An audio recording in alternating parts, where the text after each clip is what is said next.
Regina Duarte envergonha o Brasil no pior papel da sua vida. Enquanto o país chora as mortes por Covid-19, Bolsonaro promete dar um churrasco no fim de semana para 30 pessoas. Ainda insiste na falsa dicotomia entre economia e saúde e tenta fugir da sua própria responsabilidade. Dessa vez, acompanhado por uma trupe de industriais governistas, ele foi até o STF tentar jogar no colo da Suprema Corte a responsabilidade sobre o futuro da economia brasileira. Isso enquanto também tenta fugir de entregar ao mesmo STF o vídeo apontado por Sérgio Moro como prova no inquérito que investiga a tentativa de Bolsonaro de interferir politicamente na Polícia Federal. Veja agora no Livro de Notícias.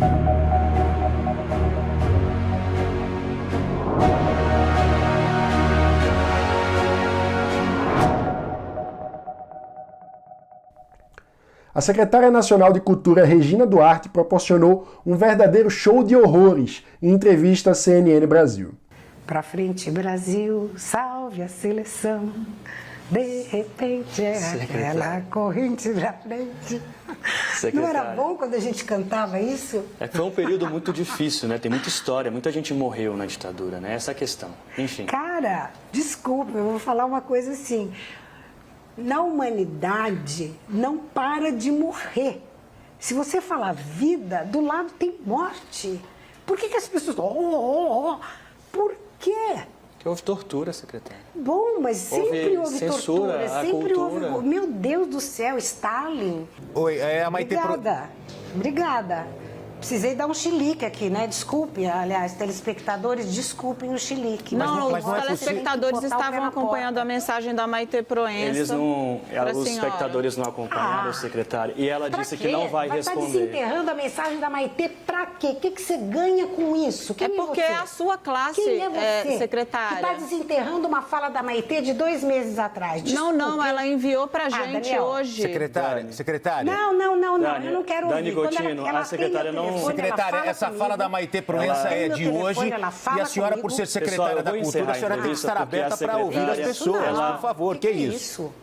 Ela não quer responder, ela já falou aqui, enquanto a Maitê Proença falava... Vocês estão desenterrando mortos, vocês estão carregando um cemitério nas costas, vocês devem estar cansados. Regina Duarte foi nomeada secretária nacional da Cultura para tentar limpar a imagem do governo. Você deve lembrar que no lugar dela tinha um nazista.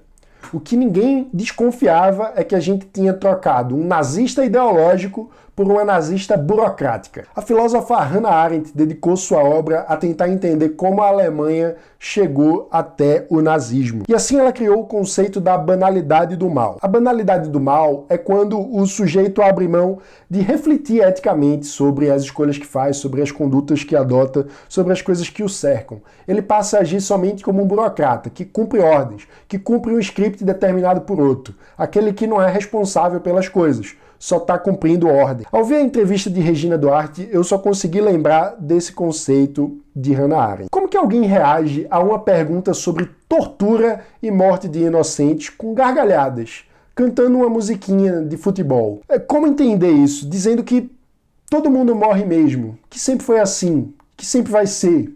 E daí? Para citar o chefe dela. Regina Duarte disse que estava cheia de vida. Eu desconfio, acredito que não. Ela está tomada pela banalidade do mal. E a banalidade do mal se instala quando a individualidade se apaga. E isso quer dizer apagar um pouco a própria vida também. Eu sinceramente não sei se Regina Duarte realmente pensa dessa forma. Ela é uma atriz e todo mundo sabe que ela está ameaçada no seu cargo. Olhe para o lado dela. O ministro da Educação, por exemplo. Parece que a cada besteira que ele fala ou faz, ele fica mais prestigiado pelo presidente. Então, talvez ela tenha resolvido tentar segurar o seu cargo interpretando um personagem, encarnando um papel que faça o seu chefe gostar dela. Ou talvez ela só esteja completamente desnorteada com a tarefa que nunca se preparou para assumir e que, portanto, não devia ter aceitado assumir. No fim, não importa. O fato é que Regina Duarte envergonha o Brasil com o pior papel da sua vida. Nessa entrevista, Regina não apenas banalizou a ditadura brasileira, a tortura e a morte de opositores, ela também lavou as mãos para a classe artística que sofre nesse momento, desrespeitou o legado de artistas que acabaram de falecer e que deixaram uma contribuição na cultura brasileira e mostrou desconhecer também o seu papel institucional, suas obrigações como uma funcionária do Estado brasileiro que deve satisfações à sociedade sobre seu trabalho enquanto funcionária do Estado e, portanto, da sociedade. De toda forma, é sempre bom lembrar que a cultura brasileira e de qualquer país não nasce do Estado, não emana do Estado, das instituições ou da Secretaria Nacional de Cultura. A cultura emana do povo. Então, a gente pode mais do que isso. Mas em uma democracia representativa, o mínimo que se espera de uma Secretaria de Cultura é que represente minimamente a cultura nacional. E isso é totalmente incompatível com o deboche da memória, dos nossos traumas e dos nossos artistas que nos deixaram e que contribuíram de forma importante com a nossa cultura. Outra cena pitoresca dessa quarta-feira foi proporcionada pelo presidente Jair Bolsonaro. Após receber uma comitiva de empresários da indústria em busca de subsídios e ajuda do governo para sobreviver à crise, o presidente levou essa trupe, o ministro Paulo Guedes, a equipe de comunicação do gabinete e ainda uma equipe de reportagem da EBC, aquela TV do Lula que Bolsonaro prometia privatizar durante a campanha eleitoral. Ele pegou tudo isso, atravessou a pé a Praça dos Três Poderes e foi até o Supremo Tribunal Federal para fazer uma audiência relâmpago, surpresa, com o presidente da corte, o ministro Dias Toffoli. E o que foi essa audiência? Basicamente, um chororô sobre os problemas da indústria brasileira no contexto da pandemia, como se a origem do problema da indústria e da economia brasileira fosse a política de isolamento social decretada pelos governadores, quando, na verdade, a gente sabe que a política de isolamento mudou as nossas vidas e que ela é necessária, apesar de não estar tendo uma adesão tão grande assim, mas, no fim das contas, a origem do problema, todo mundo sabe também que não é o isolamento, é o vírus que está tirando vida das pessoas. E como a gente vê, Bolsonaro insiste nessa falsa dicotomia entre saúde e economia. Ele ignora que não existe economia sem pessoas e as pessoas estão perdendo as suas vidas. Além disso, ele também ignora que, do ponto de vista econômico mesmo, estritamente econômico, se ele fosse minimamente racional, ele saberia que é melhor para a economia a política de isolamento. Garantir o isolamento até que seja possível um relaxamento seguro baseado em evidências é melhor para a própria economia do que um relaxamento antes da hora. E por quê? Porque isso significa mais pessoas morrendo. Relaxar antes da hora significa que as pessoas vão morrer, e mais pessoas morrendo significa um drama humano que, obviamente, impacta a economia. Essa opinião é unânime entre os principais economistas do mundo ouvidos pelo Fórum mantido pela Universidade de Chicago, que é referência em liberalismo econômico no mundo inteiro. E também, como já disse o próprio Bill Gates, empresário, dono da Microsoft, ninguém no mundo é capaz de trabalhar em sã consciência sobre uma pilha de mortos. Então, é óbvio que as mortes atrapalham a produtividade brasileira, não somente por aquela capacidade produtiva que morreu, como pelas pessoas que ficam e também têm sua capacidade produtiva afetada. Então, é óbvio que o vírus atrapalha a economia. Mas, enfim, como se trata de uma questão aí que envolve o STF, vamos ouvir quem já trabalhou por lá, o nosso consultor jurídico Irapuan Santana. Ira, o que é que você achou dessa visita? Essa visita do presidente Jair Bolsonaro ao Supremo Tribunal Federal é completamente absurda. Você querer espernear e pedir, pelo amor de Deus, para fazer alguma coisa com relação a resguardo de competência dos outros entes federados, isso aí não tem pé nem cabeça.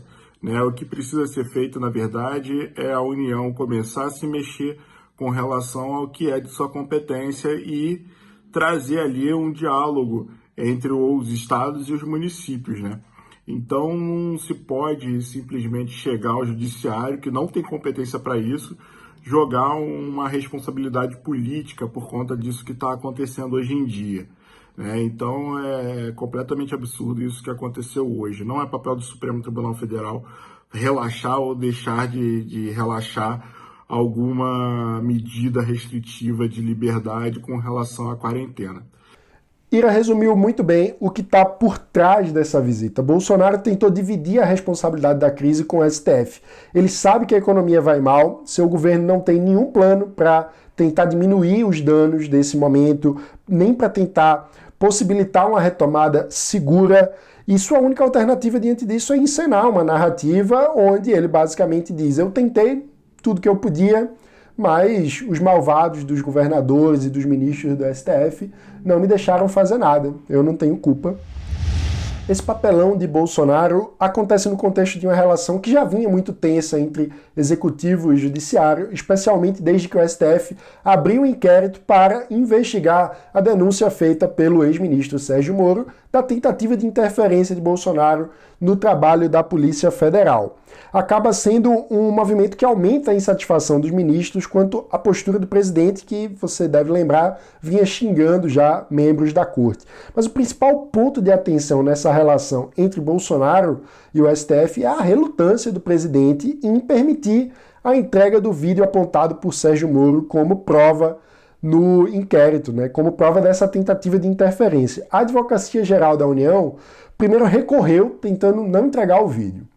Perdeu. Aí passou a recorrer, alegando que queria entregar o vídeo editado porque teriam no vídeo informações sensíveis à segurança nacional. Enfim, bastante questionável. Vamos ouvir mais uma vez Irapuan Santana. O que aconteceu hoje com relação à AGU foi também outro absurdo, Porque o Supremo Tribunal Federal ele cria uma determinação e a partir daí você tem que cumprir, você não pode cumprir pela metade.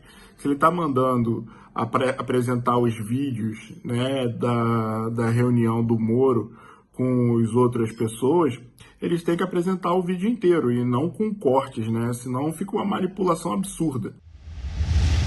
Na saída da audiência, Bolsonaro parou em frente ao STF, fez um rápido discurso. Ele foi seguido por alguns empresários, mas depois ouviu a fala do ministro Paulo Guedes. Ele aproveitou para reclamar da votação que aconteceu no Congresso, da pauta do socorro aos estados e que acabou com as contrapartidas que o governo tinha pensado e basicamente liberou os estados e municípios a darem aumento para o funcionalismo público.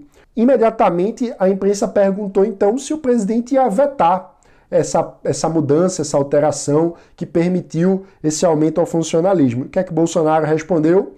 Que quem manda na economia é Paulo Guedes. E que se Paulo Guedes tivesse alguma recomendação de veto, ele ia considerar. Mas, veja só, Paulo Guedes estava ao seu lado e tinha acabado de fazer a recomendação. Então, perceba como é curioso Bolsonaro usar essa hipótese, Ele usa o se Paulo Guedes, como se não tivesse acabado de recomendar, Mas por que também não é estranho ver do presidente dar uma resposta evasiva diante de uma pergunta clara? Quem acompanhou as nossas últimas edições aqui no Livre de Notícia já sabe a resposta. O fato é que o próprio presidente orientou a bancada do governo, através do seu líder, o deputado-major Vitor Hugo, para que votasse liberando os aumentos. Então, e dessa forma, contrariando a recomendação e o trabalho da equipe econômica do ministro Paulo Guedes. Ou seja, Bolsonaro está prometendo, com um discurso evasivo, desfazer o que ele mesmo ajudou a fazer através do líder do seu governo. É mais um teste, no fim das contas, para a gente entender qual que é o real prestígio de Paulo Guedes no governo Bolsonaro, algo que já vem bastante em xeque desde pelo menos o anúncio do Plano Pro Brasil, que é um PAC recalchutado. A ver. Esse foi o Livre de Notícia de hoje. E não se esqueça, deixa aqui o seu like, se inscreva no canal e ative o sininho para não perder as notificações. Como você sabe, o Livre de Notícia de segunda a sexta-feira, sempre às 7 da manhã, traz para você os principais destaques do dia para quem defende a liberdade por inteiro. Obrigado, bom fim de semana sem churrascos, ao contrário do irresponsável presidente da República, e até segunda-feira.